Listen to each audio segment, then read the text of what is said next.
Hey guys, welcome to Psalm 53. We have officially turned the corner and we are now on year 2 of this journey together. We have some folks that are just starting to join.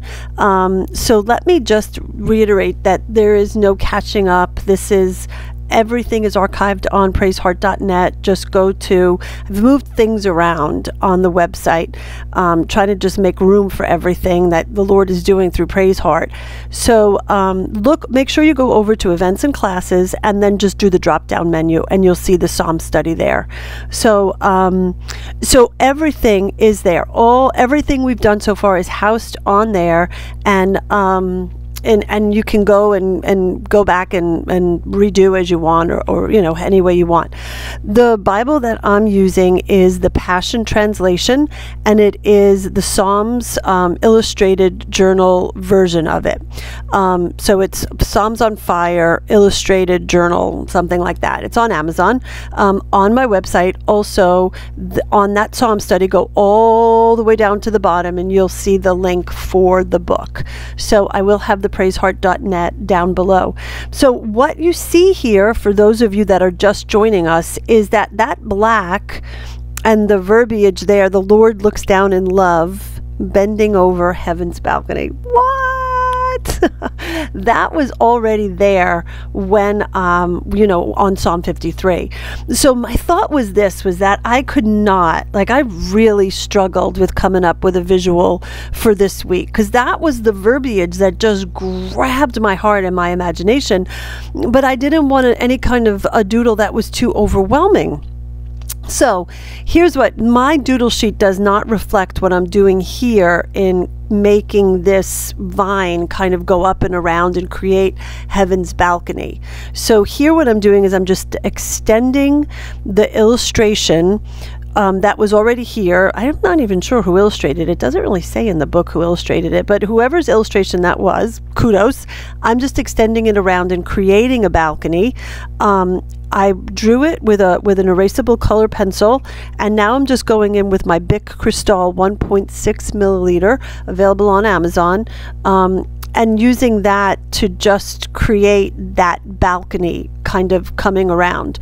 So let's say that you just like how this turned out and you want to do the same thing, but you don't have the doodle for it. Well, just take the PDF copy of my color pages and just transfer that into your Bible. Do you know? So I have a video out on how to do that. So here's what, if you take a PDF of my color or my doodles or whatever you want, if you do use my designs, I so would appreciate it if you'd hashtag #PraiseHeart on any social media that you use it, because I just love to see what everybody's doing.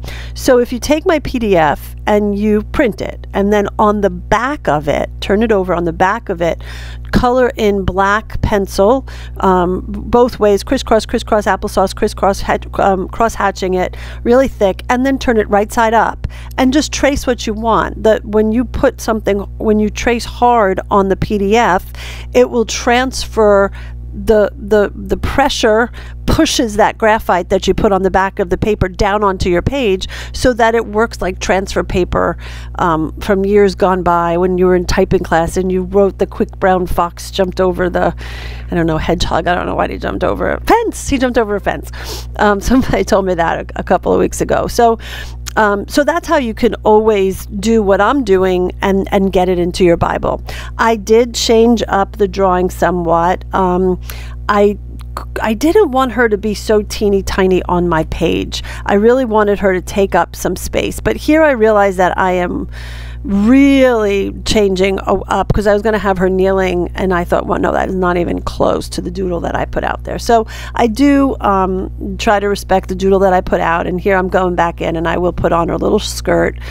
It's shorter than the doodle, and I don't get her legs in, but I feel like I didn't want heaven's balcony to be big, and then this little teeny tiny like splot on the pager. So that was just artistic license on my Psalm 53, and you are free to have artistic license as well. Okay, so here what is going to happen is, now that she's drawn in, I don't go back in with the red. I'm just going to wing it with my black crystal pen here. And what I'm doing is, so the heaven's balcony is coming around, but then it's going down into earth, and eventually it's going to come in behind her and be a heart. But so the idea is just that, like, heaven just comes down, and just if we're open to it, you know, he comes and he does just wrap us up with his love as he's looking over heaven's balcony.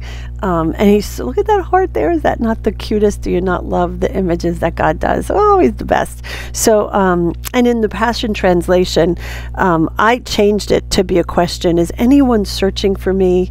Is anyone looking to please me? And, you know, this heart of mine is saying, oh my gosh, I hope I am. I really hope I am. On a good day, I think that I'm doing okay. So, okay, so that is the whole premise behind the drawing and where we're sort of going off to. I'm laying in my first layer. Let me just kind of give you big picture. I would say to my students, big picture, and you have to clap when you do that, but I'm holding a microphone. So underneath, so those vertical lines up top are supposed to insinuate that there's a balcony there. I'm going to drop in like cloud formations up underneath all of that vine, so that it looks like it's just sitting up on the clouds. You know, this heaven's balcony is sitting on the clouds. So see, they're gray. I hope that all makes sense, because in my head it makes perfect sense. But I wonder oftentimes, you know, does everybody else see the same image and meaning that I kind of started out with? And that's okay, because art speaks to everybody differently. But that was truly my intent of where I was going with this whole, this whole spread. You know, this one took a really long time. I want to say I had to get up and get down and keep going around and doing different things in the house while I was filming. So you'll see a lot of kind of like fade in and fade outs. But I want to say that I was painting for over an hour, like maybe an hour and 45 minutes on this one, just trying to get everything in my head out that I wanted to on the page, you know. So I think that this is coming in at about 24 minutes, this video, if it all goes according to plan. Know that is, I speed up the videos 3 times. So 20, 40, 60, 4, 8, 12. So about 72, 75 minutes is what it took me to film it. To paint it. So just so you know, don't rush. Don't rush. It's nowhere, no how, no way does it take this little bit of a time that it looks like I do on here. So I'm starting with the clouds, and I'm just kind of popping in a very, very, very light blue. And almost what I need to do is just sort of start putting down color on the page, so I'm getting my like my bearings on the page where everything's going to be. So that's all that I'm kind of doing here, is just saying, okay, this is going to be the cloud, this is going to be this is going to be that, so that I can sort of continue, you know, because the white page is absolutely daunting. And, you know, while I'm sitting here drawing and doing stuff, I wanted to kind of, I get this question so many times. I never know how to start. I never know what to do. I never know where to begin. I get that. I really, this week, I can't tell you how the different sketches. Sorry guys, my computer is absolutely acting wonky today. I'm glad I was watching and realized that it had stopped recording. Otherwise, I would have been talking forever.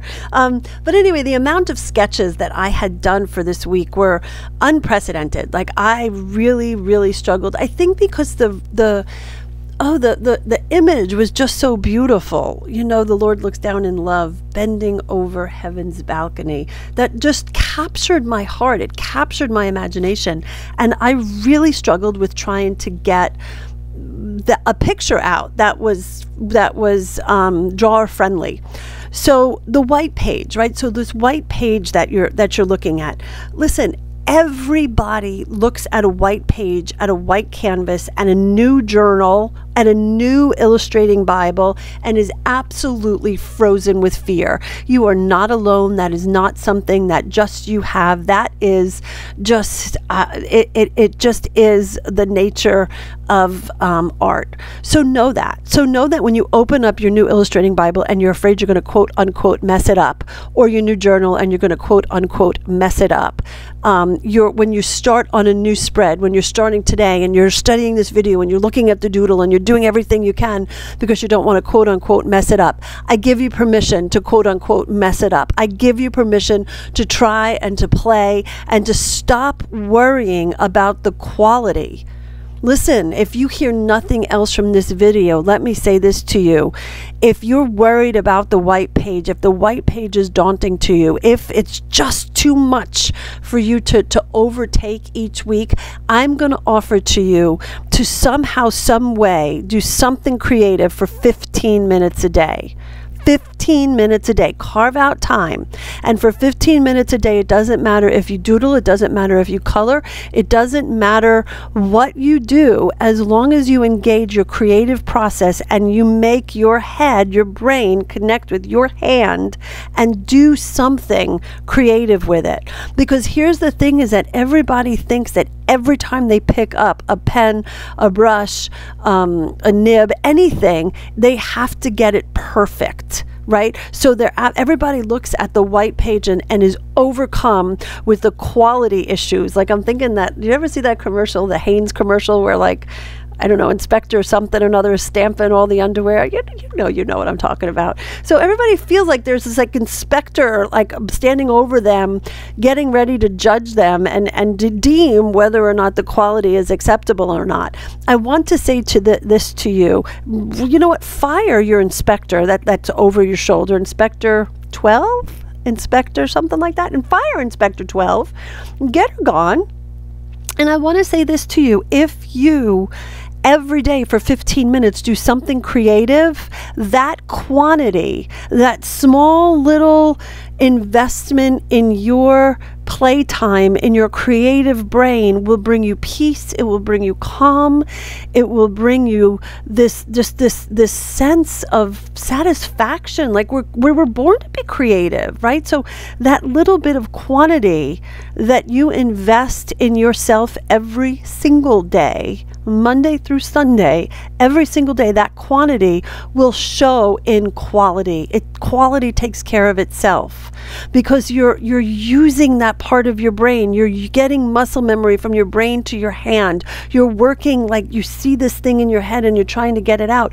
Quality will be taken care of by quantity. Just show up every day. Every day, show up and do something creative.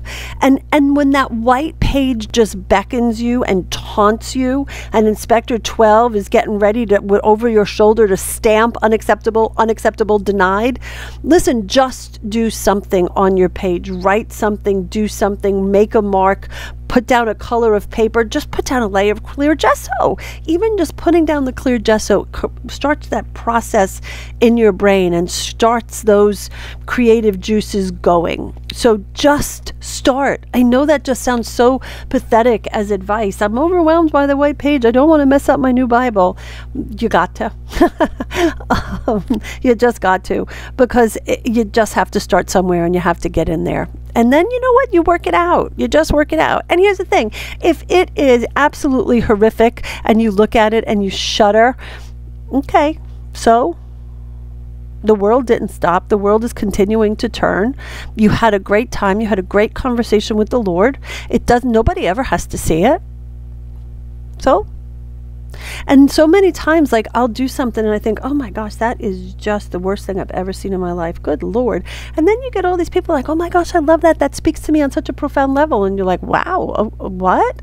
So just know that God uses things. Like, he does, nothing's ever wasted. So I really do hope that you fire Inspector 12 from your life and your brain, and you'd release back into having fun. I promise every part of you just becomes more peaceful when you allow yourself to enjoy creativity in some way. Because I do believe, even those people that love math. I mean, I don't know what like that. I don't know what that looks like. That's not my brain, so I can't speak to that. But I have to know that in every aspect, in every field, that we have to indulge in the creative, because it's just who we are as people. It's just who we are.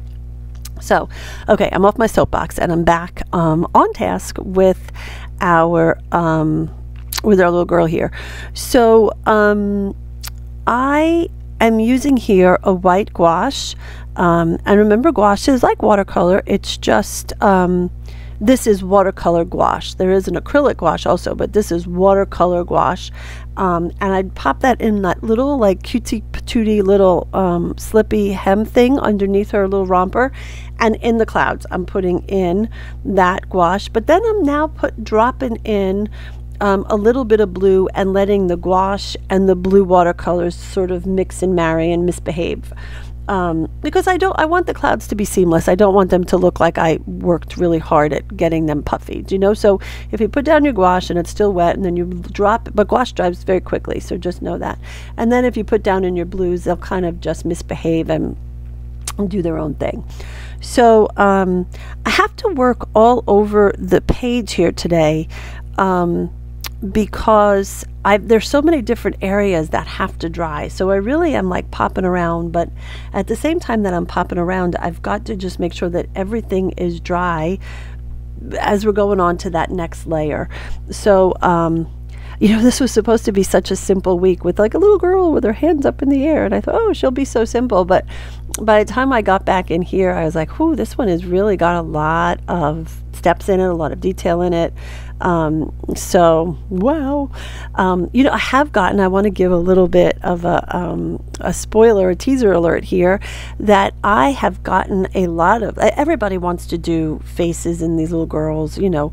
So I am going to be doing and offering through Encouragement Cafe. Encouragement Cafe is a ministry that I'm involved with, and we kind of go all over the country, and we do, we have stage art, we have speakers, we have musicians. It's an incredible experience, and it's an incredible, I'm so lucky that I get to go around the country and just meet women and hug necks and pray with people, and I'm just blessed beyond compare that I get to be a part of it. So what we're going to do through Encouragement Cafe is I'm going to offer a Women of the Bible series, and it will be a Bible journaling, and I'm working on it now. It's in production now, and it will be through them, and it will be all of the women of the Bible, but it's always going to be these cutesy little girls. So, and then also I want you to know that if you love the girls and you want to explore them more, I do have DigiGirls up on my website that you can buy. Like, I think there are 3 DigiGirls for $4 or something like that, and those you can trace into your Bible, trace them into your Bible, and the color that I did, how I did it in color, is on the website, my website as well. So you can do more girls that way. And then also I'm on Skillshare. I never actually mentioned that. I am a teacher on Skillshare, and I do Whimsical Girls on Skillshare. So check that out too, because they've got a special now where you can get a couple of months for free and try it out. And there's a what is it called? A trial period? That's what I'm saying. So so here this week on our journey with this little girl, you know, we usually just do no faces, right? So here we started with a simpler hair and just like a little eyes and a little mouth. So I'm hoping that everybody responds well to that. I feel like it's sort of the next progression to take with the little guys, with little girls here. So here I am. So why do I always kind of choose orange hair? Well, because I have this blue background and I want her to pop. So blue and orange are opposite. So if I put in that orange, she just right away becomes more dynamic, and it's more of a dynamic composition than if I had used, like, so if I had used black, I don't know, I didn't want her to have black hair. And this one, I want her to be soft and cute and vulnerable. So, and not that black hair is not soft and cute and vulnerable. I just didn't see it in my head that way. But let's say that you wanted to have where it was just a much softer palette, where all of the colors are kind of triad and kind of just all together.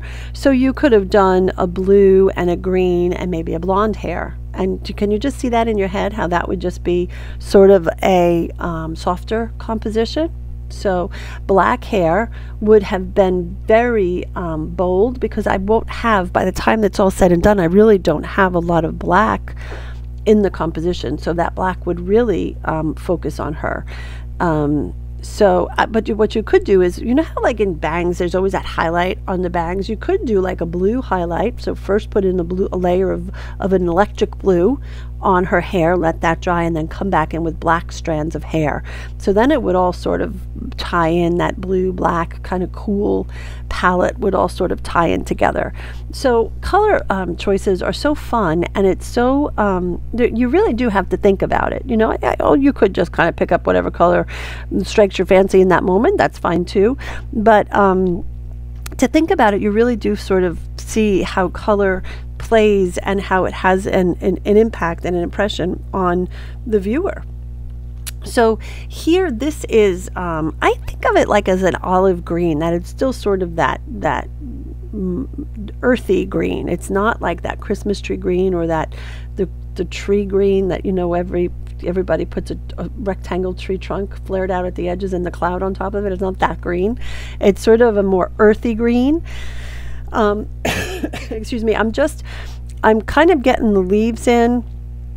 This did take forever. I think that the reason this one did take so long was this vine. This vine was, it was not hard to draw. It was not, it was no big deal. It was just a lot of little pieces to always have to come back in and kind of tie back in together and bring out, you know. So I think that was just time consuming and just took longer than the average bear when you're kind of working. So I followed I said this before, I followed sort of the pattern of the illustrator here, and it's a vine, and then it's like a curlicue coming off and a leaf off of that. So vine, curlicue, and then leaf. So that's the curlicue and that's the leaf. Curlicue, leaf. So just coming in and sort of dropping everything in. And you know, here too, if you kind of just look at it straight away, everything kind of is just sort of in that mid-tone and nothing's really popping. So you really have to come back in after all of it's done and kind of get those shadows in, so that, because that cloud, you can't even really tell that it's a cloud right now. We have to sort of drop in the shadows so that it does just become more dimensional, so that it pops some. I love how the vine goes into a heart. I love how he did that. That is just the sweetest thing. Like it's like the heaven just comes right down, and just when our hearts are open to just loving on him, he just delights and loves us with such faithfulness. So anywho, so drying once again, lots of drying, because you remember, now we know me, right, that all I'm going to do, because I just did that lower right hand corner, is just, if it's not dry, bam, I go right in. So here I tried to put some Tombow markers on and kind of pop up that hair a little bit, but you know, it really, I love to work with watercolor markers as if they were watercolors, and manipulate them. Oh, I just think they're just a hoot and so much fun. So just kind of add in, I don't think I've ever added markers in. I always hesitate to add in a new product, because then I feel like everybody feels like they have to go buy it. You don't have to go buy them. Watercolor markers really do the same thing as watercolor paints. They just, it's just a little bit more control. So if you have watercolor markers, they're not even watercolor markers, they're water-based markers, you can move them around. And I like pick up cheap ones when Amazon has lightning deals. So a water-based marker, you put it on, and then you just take water, and you can just sort of manipulate it as if it was watercolor, a water marker. And then, you know, even just Crayola water-based markers are great for that. If you have those around, get the fine-tipped ones and you can color in with them, and then just sort of use your very fine paintbrush and sort of move the paint everywhere where you want it to be. So so I did work on her hair there. I'd popped in her little band. Now I'm starting to come in and lay in some of the shadows so that it just becomes a little bit more dynamic. And so look at it right now and just remember that. See how it's just so lost in midtones. So, you know, I always say if a drawing is boring, it's probably because it's just lost in the midtones. Get your whites and get your darks in there, and then just step back and be amazed at how much different it looks when you start that, you know, when you start popping it up. So here I'm coming in with a brown and just sort of doing her hair. I always do kind of make the hair just a little bit messy because I feel like I'm just a mess on any given day. I always kind of, and her hair will get messier as I'm going along. There she goes, see? So I feel like I'm always a mess, but he always loves me, you know? He always loves me just as I am. So here I'm working with a black pencil and just popping, or it's brown, I think it's a brown pencil. So outlining her little hands, and I have a little more shadow on her face there, and on her neck too. That's got to get, you know, you've really, because there'd be a shadow coming in from on, if the heaven is sort of casting the sunlight, you know, then there would be a shadow down on her neck and on the other side of her face. So here I'm trying to get the yellow popped up, but my paper is weary. It will not, it just won't accept any more mediums. So I think I'm going to come in and put it, yeah, over there. And I do kind of like that because that looks like she's kind of catching heaven's glow. So, and those were just cheap markers that I got. Let me see. They were on an Amazon Prime, and they're called Tanmit, T-A-N-M-I-T color markers, T-A-N-M-I-T color markers. And they are just, they were on a super special, and they were not expensive, and they're fun, you know.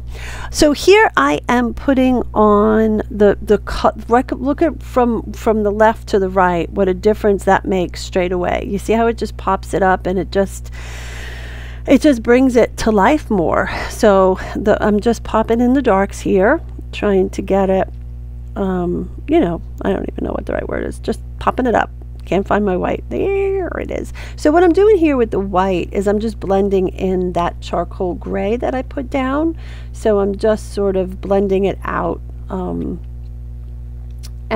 just trying to lose the brush strokes. I didn't want the brush strokes to be quite so obvious. So just sort of getting in there and blending it back out again. So I still have, see here, it's still just a little bit too pencil-y. So if I take my eraser, I can actually erase back down those colored pencils because we've got that gesso on there. So I didn't want it completely gone, but I just wanted it to be knocked down just a touch. So here I'm using a cool gray and dropping in the shadow from all of the plants. It's not real obvious. It's just enough to push it back a little bit and make everything kind of be cemented. Adding in a little bit of white to the clouds. Just, I want to define just a little bit more of the rolling cloud aspect. So it kind of got, the gouache kind of got lost. So this is with a white. You know I have to add in my zigzags. So here I'm adding in my zigzags on Heaven's Balcony. And I will come back in and add in 3 dots and a line on all of them.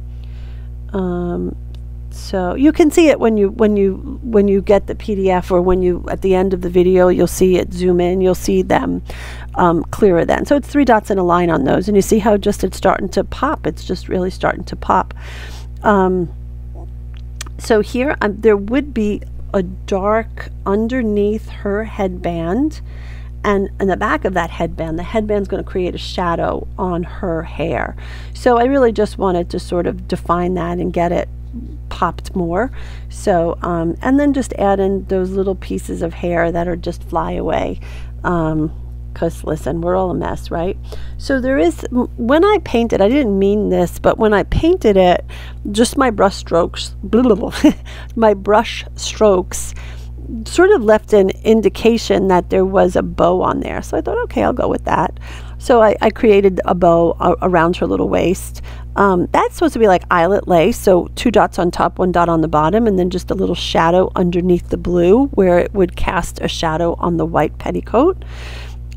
Here I'm just putting in a cool gray cloud, cool gray pencil to sort of just define the billowy aspect of that cloud and just popping in a little bit more shadow. And already I can say that I like that better, that it just, I don't know, it just reads better. It just reads more completed than the midtones, you know, everything getting lost sort of in that midtone.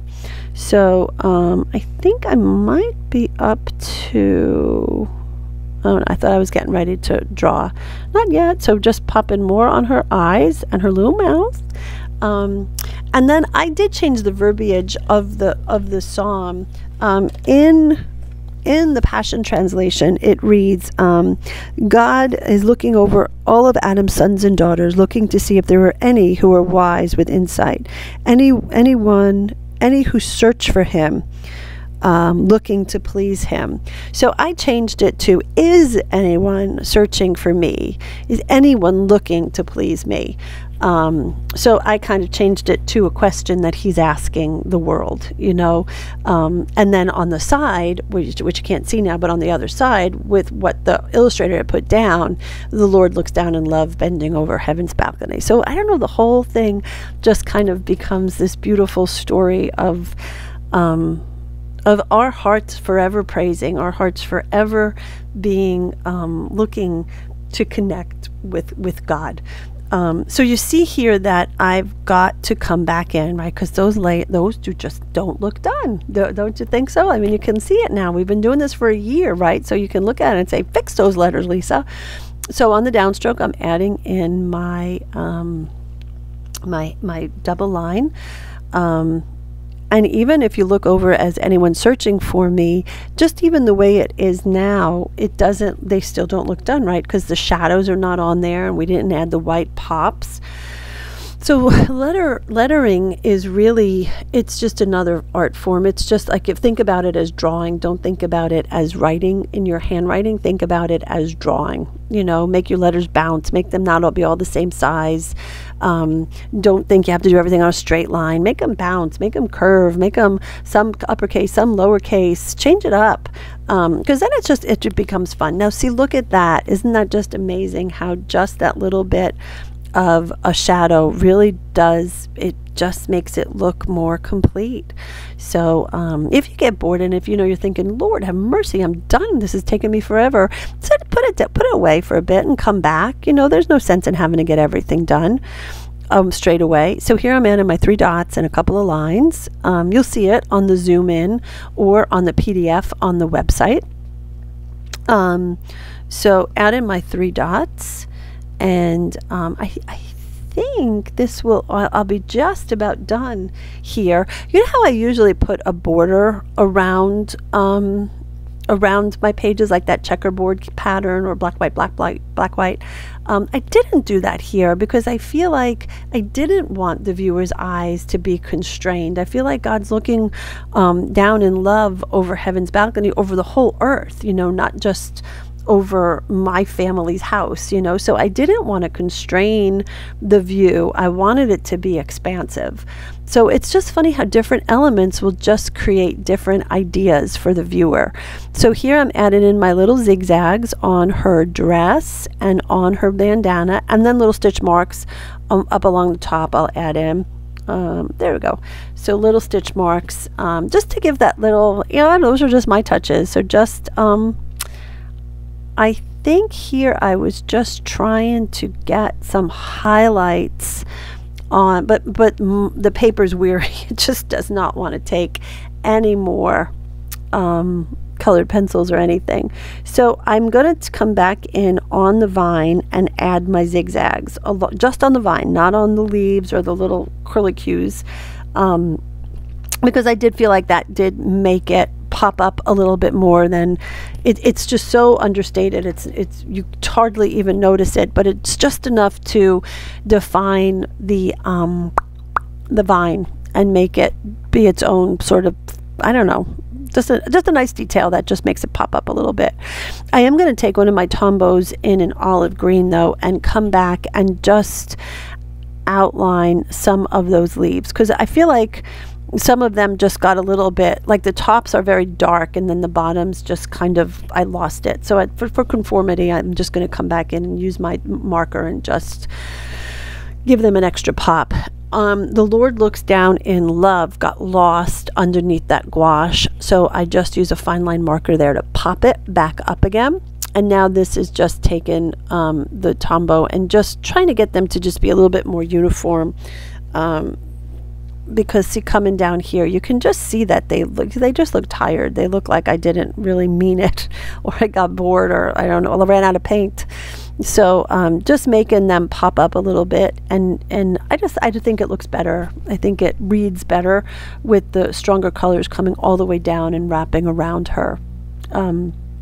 So we are almost done. You did see, I hope that I did drop the cool gray, the light cool gray in under the vine for a shadow, to get it to stand out a little bit as well. So I think I am just about done with this spread. So so here's the thing, Tuesday night the admins, we're going to try to do a live version, because we're going to be coming live with the zombie, where we will meet on Tuesday nights and we will do Salty Sidewalks together, where we'll create tags that we can drop out in the world based on the psalm that we did. We'll pray together and we'll kind of come together. So stay tuned. Have a great week, guys. Bye.